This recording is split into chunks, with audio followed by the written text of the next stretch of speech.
This video has literally taken me all day to make, so I hope you enjoy it.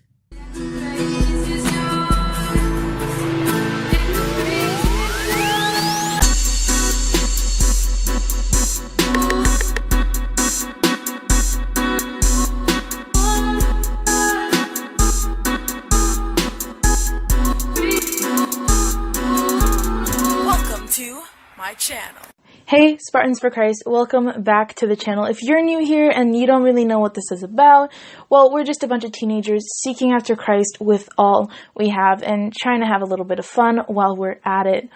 If you are a subscriber, welcome back. Thanks for the support. I'm so glad you guys are here. If you're not subscribed, subscribe down below, share with a friend, and hit that bell icon because I'm going to be trying to post every Saturday at 2. As you can see today, it kind of got a little bit late with some camera issues, but let's do this.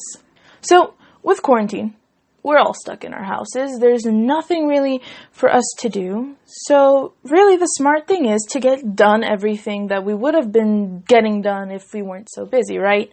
Well, at least that's what my parents think, and honestly, I think it's a great plan. I mean, all the kids are stuck at home anyway. Might as well have them do yard work that you would never be able to have them do otherwise, because they otherwise would have the excuse of homework and school, and now they don't.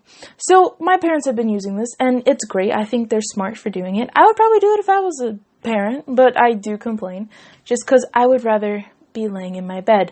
But last week, I was outside with my little brother, and so my little brother is 15, but he's like 6'2", 6, something like that, and I am about to turn 17, but I'm 5'6" 3/4", which compared to like my best friend is pretty tall, but compared to my little brother, I look like a midget.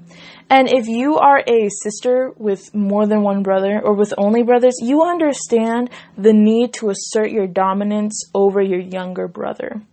So we were raking and I found this scrap piece of metal out in the woods, and I had this brilliant idea of bending it to the point where it was weak in the middle. And I would then go up to my little brother, snap it in his face, hand him the non-bent one, and tell him to snap it too. When he didn't, I would have asserted my dominance, probably ended up in a pile of leaves, but sometimes being better just gets you tackled.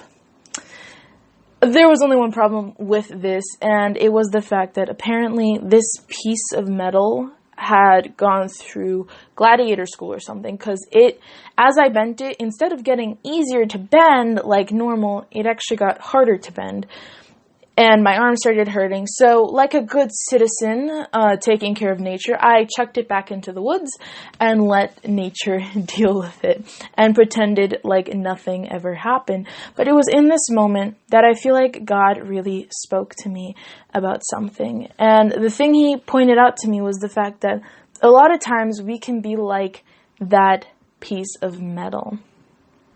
And with that, you can go so many different ways, not bending to the world's standards, not doing this, but the thing that he brought up in my heart was the cycle. I'm sure we're teenagers. We've all gone through it. We all have that one thing that we struggle with through our teenage years. We all have that battle that keeps coming up, whether it's a set of thoughts, whether it's a mood we're in, whether it's depression, whether it's your anxiety. I feel like that's it for a lot of teenagers. Their anxiety just keeps coming forward. Your depression keeps coming forward. Those thoughts you're not supposed to be having, and you thought you got victory from, they keep coming up. And a lot of times that can feel like we are being bent, like that piece of metal that I was bending outside. And a lot of times it can feel like life and Satan is just using that to bend us down, and then we get victory, but then it bends us down again. And God was speaking to me, and he told me, okay, in these moments you have two options. And like most options, the first option always seems a lot better than the second option. And the first option is you tell yourself, I'm not bending again. Why? Because it can get so tiring to bend. It can get so tiring to fight that same battle again and again. And a lot of times I've had moments where I was praying and I was just like, you know what, God, I'm done with this. I'm done. I can't take it anymore. I'm not bending anymore. But see, that's the moment that Satan wants you to get. Why? Because you can't control when you are being bent. You can't control when that problem is going to come up again. And though God can relieve you from it, sometimes, like when you look at Paul, he had a thorn in his side that God allowed to stay there. And sometimes God's answer is no. And sometimes we do have to deal with it. And when you have the attitude of, I'm not bending anymore, what can happen is next time that thing comes up, you're just going to break. You're going to give up. You're going to give in. And that is one thing we can't do. We have to fight it, because all Satan wants you to do is break. Because if he can break you, then he has you. Option number 2, and this is the option that it's hard. This option is hard to do because it's not just a one-time thing. The option number 1, you say one time, I'm not bending anymore, you're done. Option number 2, you are saying this again and again and again throughout your life, throughout your Christian walk. And that is, I'm not gonna break. Why? Because when you say, I'm not gonna break, that's you saying, no matter how many times I'm bent, no matter how many times I find myself in the same situation, I am going to fight through it because I know that there is a purpose. That's what's kind of hard for us teenagers, because I feel like we look so much at our mentors and at these big figures in the Bible, and we forget that all those people, we're seeing the outcome. Whereas we didn't see the process that they went through. Our God is a deliverer. He is amazing. He can set people free. He can break chains. But when you look in the Bible, when you look at Daniel, when you look at Shadrach, Meshach, and Abednego, like, think about it. We think of the outcome. They got out of it. They didn't go through it.